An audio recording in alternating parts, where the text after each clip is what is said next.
Hello, hello, welcome back to Loki's Librarian. If you are new here, welcome. I am your librarian, Katrina. This is where I am reading through the enormous library of books that you see behind me, and then I give you a quick synopsis and I tell you what I think about them. So if you like books, just aren't sure what to read next, hit that subscribe button, like and share my videos, and let me know what you think in the comments. In keeping with the month of October, this week's book of the week returns us to The World of Lore, this time with Dreadful Places by Mahnke. And the accompanying cocktail is called Ghost in the Graveyard, which is 2 ounces of black vodka, 2 ounces of either cream de cocoa or coffee liqueur, and 1 scoop of vanilla ice cream with a pinch of nutmeg for garnish. Now, I went with the coffee liqueur because that's what I had on hand, and I went ahead and just made my own black vodka. The only commercially available black vodka is called Balvod, and that is not available commercially in my area. So I just took a small little bottle of Tahoe Blue and I added red, blue, and green food coloring. I'll include the link to where I found that in the description. I just made my own. I did not edit it for the size of the liquor bottle because, I mean, the recipe I found was drops per 750 milliliter bottle of vodka, and I wasn't going to waste an entire 750 milliliter of vodka for this. So I just put it all in there to see how black I could get it, which is pretty damn black. Hot damn. And it's not quite 2 ounces. Fucking shrinkflation. You know what? It doesn't matter. It's close enough. So there's my vodka. Anyways, let's do this. So last year, we went through his Monstrous Creatures, and this year's book by Mahnke explores haunted places.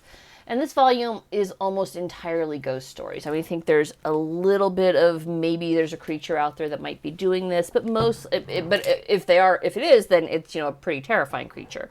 But mostly he's just focusing on haunted places, ghost stories. And he focuses a lot on the ghost stories here in America, although he does touch on ghost stories overseas as well. This is a really easy cocktail to make. Oh yeah, that is some black liquid. Nice. Look, black. Supposed to stir this up. It's not a very long review, so I'm jumping right into the cocktail here. So it's interesting because, or what's interesting about his style, and he did this during the Monstrous Creatures too, but for Dreadful Places where possible, he'll track down the actual history behind the folklore, like the legend of the Richmond vampire. Now, Richmond, Virginia is a pretty old city by American standards. I mean, obviously it has nothing on places in Europe and Asia, or even, the Middle East. You have like London, Rome, Baghdad, Hanun. These places have really old cities, and we are nowhere near that. Ice cream cocktails are always messy, but, whatever. And you literally just pour the black over. And the ghost in the graveyard is the ice cream in the black liquid. Richmond, Virginia, being an old city. But whereas Monstrous Creatures explored the legend of vampires with the tie-in towards consumption and how people tended to believe that was basically the consumption was a result of vampirism. In the Richmond, Virginia vampire ties into a pretty unfortunate historical event in Virginia, and that is the October 1925 collapse of a train tunnel.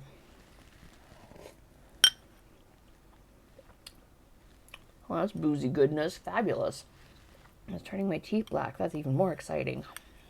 Basically, everybody in the tunnel, when the tunnel collapsed, everyone in the tunnel died except for one poor bastard named Benjamin Mosby.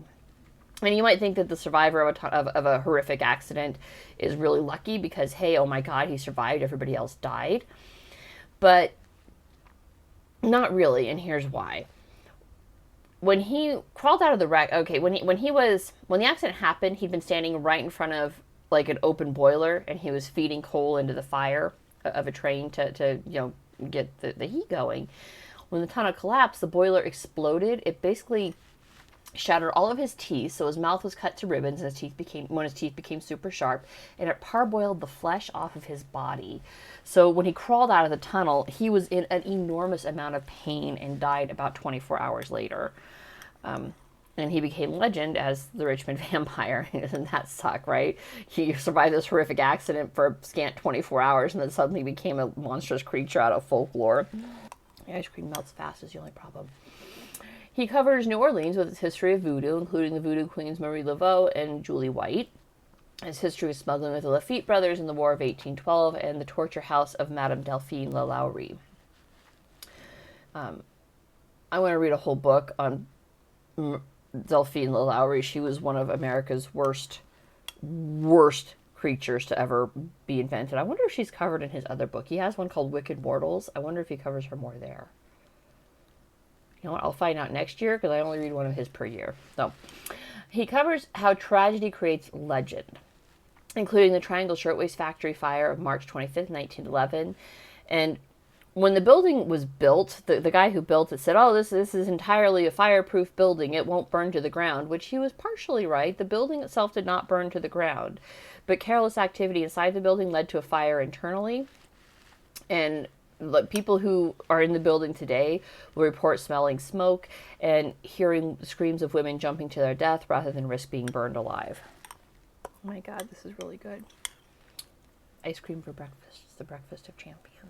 There are places of accidental tragedy where the idea was conceived with the very best of intentions, but quickly overrun by sorrow, like Danvers State Hospital in Danvers, Massachusetts, which was intended to be an insane asylum where those who were mentally unwell could be treated and recover.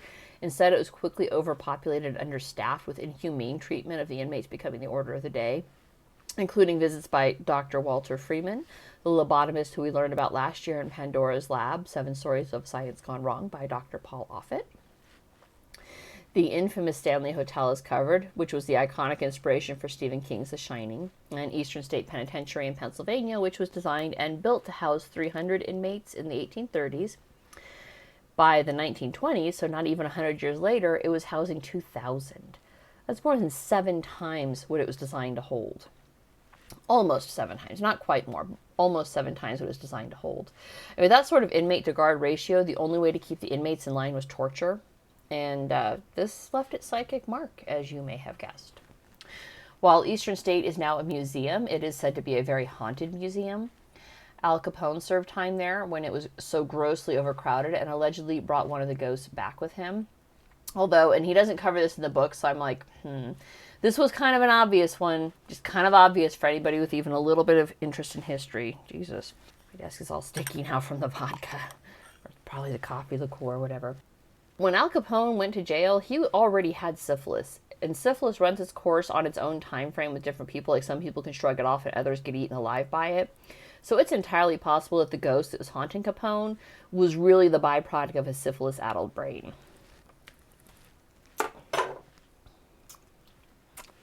Oh my God, my tongue is blue. My teeth are blue. That's fabulous. Oh, shit. I don't think I can have any more of that. That's good, but I'm supposed to be driving later today and I can't, which means I'm like 4 hours away from leaving because now I have to make sure I'm sober. That's fabulous. He discusses Waverly Hills Sanatorium, which was initially a hospital for those afflicted by consumption, but it was kind of a hospital with a one-way ticket because consumption, at the time Waverly Hills was built, had no known cure or treatment, and it was highly infectious. They knew it was highly infectious. So basically that they would send their people who contracted it went there to die, and everybody knew that's what they went there for. So it was a one-way ticket. You never checked out, apparently even in death, because it's now very, very haunted. It had the same problem as the Danvers State Hospital and the prison. Gross overcrowding quickly became the order of the day. And of course, no book about famous hauntings would be complete without the legendary Winchester Mansion in San Jose, California. And he covers, a little bit of everything: haunted cemeteries, haunted woods, haunted lighthouses. These are all discussed, including why these tend to garnish a reputation as otherworldly places. One thing that's interesting is how these legends do cross cultural boundaries. So there are legends of hauntings literally all over the world. So, there's 2 reasons for this, I think. One is, obviously it is possible the veil is very thin in some places, and ghosts really do pop through on some sides. Others, it just kind of connects us all in humanity Doesn't matter where you're from, all cultures have these kind of legends of the dead coming back and staying with us. And that's a link in humanity that we should really consider, that everybody has this sort of shared human experience of fear of the death, fear of the other, fear of what's out there. It's a very human experience, and that doesn't get explored enough. So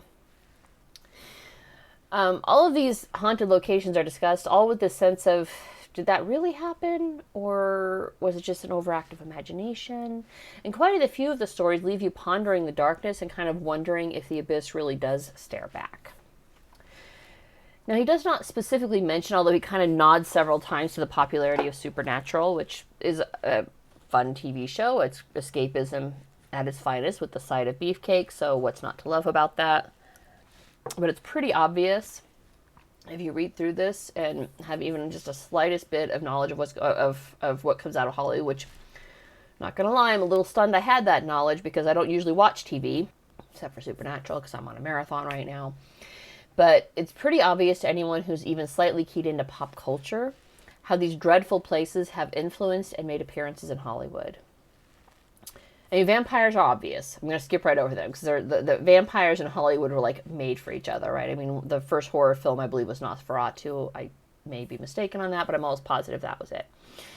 So New Orleans, though, I mean, the city of New Orleans, the third season of American Horror Story was practically a love letter to New Orleans, including both Marie Laveau, as played by Angela Bassett, and Kathy Bates giving a knockout performance as Madame Delphine LaLaurie.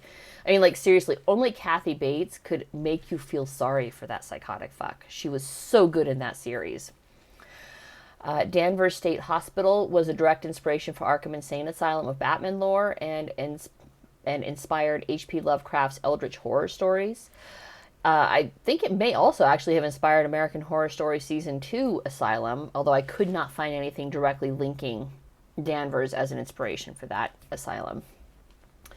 The Winchester Mystery House was given life in Hollywood's movie Winchester, starring Helen Mirren, and Waverly Hills Sanatorium was mentioned in Supernatural Season 11. I'm actually a little surprised he didn't specifically mention that under the Waverly Hills section, because I'm like, it was right there. I literally keyed it instantly, although I just watched Season 11. So, and even Lighthouses Causing Madness has jumped to film with the 2019 Robert Eggers directed film The Lighthouse, which starred Willem Dafoe and Robert Pattinson.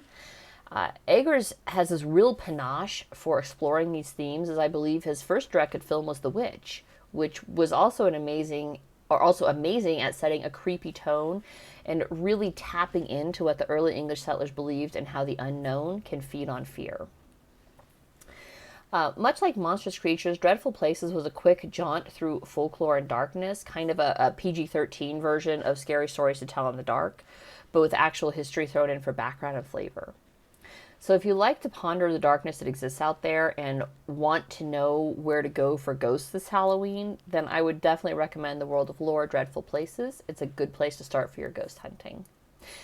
And that's it for this week. I will see you guys later. Bye.